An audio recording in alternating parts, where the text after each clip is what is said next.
რას ფიქრობს? მისი დღევანდელი ფიქრები. გაორებულია.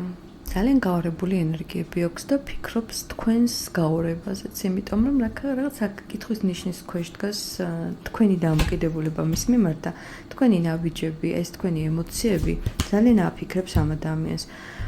შინაგანად ძალიან ის არის გაღიზიანებულია.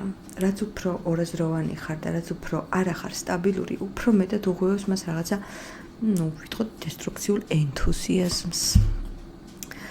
თქვენ წასვლაზე ფიქრობს ეს ადამიანი, სულ ფიქრობს თქვენ როგორ დაუსვით წერტილი, თქვენ რაღაცნაირად შეიძლება არჩევანიც გქონდეს, ამაზე ფიქრობს და ძალიან გაღიზიანებულია, მაგრამ ისეთია რა. ტყუილად ხარჯავს ფიქრებში დროს, იმიტომ რომ ესეთი ადამიანი არასდროს არ ჩამოყალიბდება, უფრო ელოდება, შეირას იზავ, შენიც თუ მოტრიალდები, შენც ეს ისეთი ადამიანია, შენთაც რომ მოტრიალდე, არაფერს გამკეთებელი არის დამიჯერეთ, იმიტომ რომ ეს ეთყობა მე ენერგიებზე ხედავ ამას.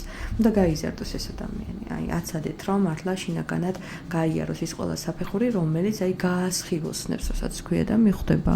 თუ რატომ ხართ ორაზროვანი, ან რატომ შეგიძლიათ რომ ასე წახვიდეთ?